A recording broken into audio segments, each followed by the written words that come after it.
Bismillahirrahmanirrahim. Assalamu alaikum. I am Nimra Zafar. Today the topic under discussion is the history of China and Taiwan issue. आज के इस topic में हम history पढ़ेंगे कि actually China और ताइवान का जो डिस्प्यूट है वो कहाँ से स्टार्ट हुआ था। चाइना क्यों क्लेम करता है कि जो ताइवान है वो उसकी टेरिटरी का हिस्सा है, इसके पीछे मेन रीज़न क्या है। तो हमें इस चीज़ के लिए, इसको समझने के लिए ज़रा हिस्ट्री में जाना पड़ेगा। तो हम स्टार्ट करते हैं, स्टेप बाय स्टेप हम इस चीज़ को देखेंगे कि सबसे पहले आता है 16th सेंचुरी। स्टार्ट हुआ था ये मसला 16th सेंचुरी में। अगर हम देखें तो ये है चाइना एंड ये है ताइवान। ताइवान उस वक्त में इंडिपेंडेंट स्टेट था, इंडिपेंडेंट जो है उसकी टेरिटरी थी। उस वक्त चाइना और ताइवान का वो इशू नहीं था। चाइना अलग था, ताइवान अलग था। चाइना में जो रूल कर रहा था वो था Ming empire. Ming empire rule कर रहा था। वहाँ पर एक और एम्पायर आया, किंग एम्पायर। उसने मिंग एम्पायर को डिफीट किया, उसको हराया और वहाँ पर काबिज हो गया। ताइवान उस वक्त में, Taiwan was an independent state. तब वो इंडिपेंडेंट था, इसका चाइना के साथ कोई लेना देना नहीं था और ना ही तब ताइवान की इतनी इम्पोर्टेंस थी, ना ही इस पर किसी का इतना ध्यान था।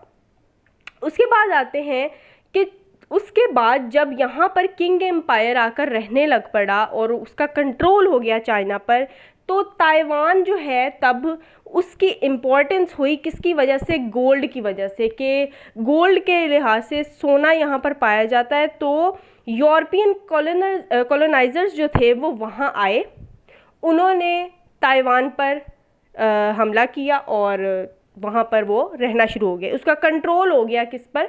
ताइवान पर। उसके बाद आ जाते हैं हम 1663 में। 1663 में क्या हुआ कि किंग एम्पायर की नज़र पड़ी यहाँ पर। अब किंग एम्पायर आकर रहने लग पड़े थे।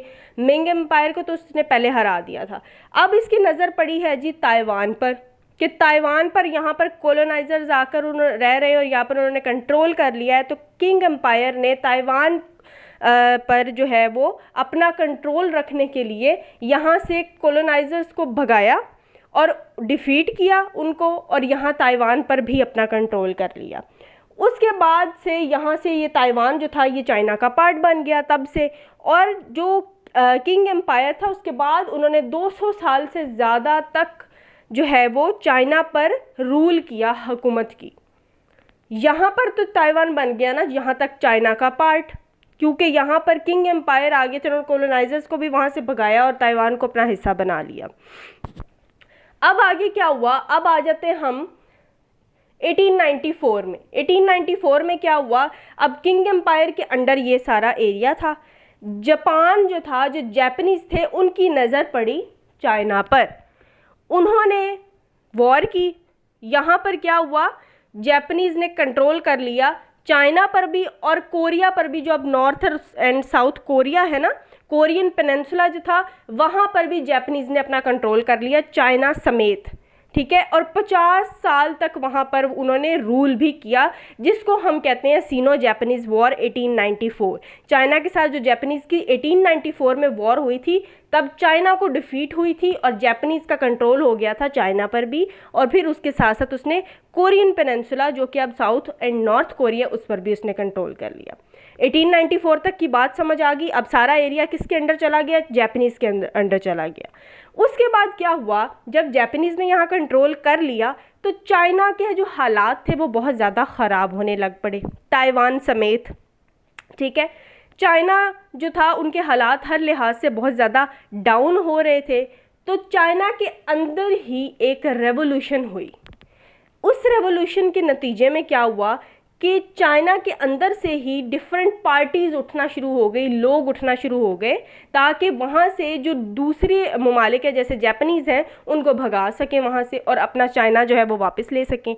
कम्युनिस्ट पार्टीज़ भी अराइज़ हुई यहाँ से, नेशनलिस्ट पार्टीज़ भी अराइज़ हुई। और जो कम्युनिस्ट पार्टीज़ और नेशनलिस्ट पार्टीज़ हैं उनमें से चाइना पर कंट्रोल किसका हो गया? कम्युनिस्ट पार्टी का हो गया। जब कम्युनिस्ट पार्टी का कंट्रोल चाइना पर हुआ तो जापानीज़ ने दोबारा हमला कर दिया, दोबारा वॉर हो गई। सीनो जापानीज़ वॉर 1937 आ गया। पहले ही उन्होंने इस चीज़ को, इसको जो है इस इलाके को फ़तह किया हुआ था, उनका कंट्रोल था। जब चाइना के हालात ख़राब हुए तो चाइना के अपने लोगों ने ही पार्टीज़ बनाना शुरू की, वहाँ कम्युनिस्ट पार्टीज़ भी आई, वहाँ नेशनलिस्ट पार्टीज़ भी अराइज हुई, और लेकिन चाइना पर कंट्रोल किसका आ गया? कम्युनिस्ट पार्टी का कंट्रोल आ गया। जापान ने जब ये चीज़ देखी तो जापान ने दोबारा उन पर हमला कर दिया। फिर सीनो जापानीज़ वॉर हुई 1937 में, और चाइना ने उसके बाद उस वॉर में जापानीज़ को हराया था। ठीक है, क्यों हराया था? क्योंकि वो जो कम्युनिस्ट पार्टी और नेशनलिस्ट पार्टी अराइज हुई थी, बेशक उनके आपस में भी, क्योंकि वो एक तरह से सिविल वॉर थी कि अपने ही मुल्क में डिफरेंट पार्टीज़ जब उठ जाती हैं, एक दूसरे के मुकाबले आ जाती हैं, तो वो एक सिविल वॉर हो जाती है। ठीक है, लेकिन जब दोबारा से जापानीज़ ने हमला किया था चाइना पर, तो फिर कम्युनिस्ट पार्टी और नेशनलिस्ट पार्टी आपस में मिल गए। उन्होंने कहा कि पहले हम यहाँ से दूसरे जो मुल्क हैं उनको यहाँ से अपने मुल्क से भगाते हैं। ठीक है, उन्होंने चाइना को डिफीट किया। क्यों डिफीट किया? जापानीज़ जो हैं वो क्यों हारे? क्योंकि 1945 में जापान के जो हिरोशिमा और नागासाकी हैं वहाँ पर अमेरिका ने बॉम्ब गिराए थे। ठीक है, जिसकी वजह से जापानीज़ बहुत ज़्यादा कमज़ोर हो गए थे, और फिर क्या हुआ था? डिफीट हो गई थी किसको? जापान को। उसके बाद हम आते हैं 1946 में, जब जापान वहाँ से निकल गया, फिर दोबारा से सिविल वॉर स्टार्ट हो गई 1946 में कम्युनिस्ट पार्टी और नेशनलिस्ट पार्टी के दरमियान में। यहाँ पर फिर दोबारा जब इनके दरमियान सिविल वॉर हुई तो कम्युनिस्ट पार्टी यहाँ पर जीत गई। क्यों जीत गई? क्योंकि रशिया का साथ मिला किसको? रशिया ने साथ दिया वहाँ की कम्युनिस्ट पार्टी का, क्योंकि रशिया भी कम्युनिस्ट है, उनकी जो आइडियोलॉजी है वो भी कम्युनिस्ट है। ठीक है, उनका साथ देने की वजह से कम्युनिस्ट पार्टी यहाँ पर जीत गई, और नेशनलिस्ट पार्टी को उन्होंने यहाँ से भगा दिया। नेशनलिस्ट पार्टी के जो लोग थे, फिर उनकी नज़र कहाँ पड़ी? ताइवान पर पड़ी। ठीक है, जब उसकी नज़र ताइवान पर पड़ी तो नेशनलिस्ट पार्टी ताइवान में जाकर वहाँ पर वो सेटल हो गए, उन्होंने वहाँ पर अपनी नई गवर्नमेंट बना ली। अब यहाँ पर कौन रूल कर रहा है? Communist party. ये चाइना है, ये सेपरेट है। नेशनलिस्ट पार्टी को निकाल दिया, वो चले गए ताइवान में, उन्होंने अपनी गवर्नमेंट बना ली। अब इसीलिए ये मसला 1949 से दोबारा अराइज हुआ है।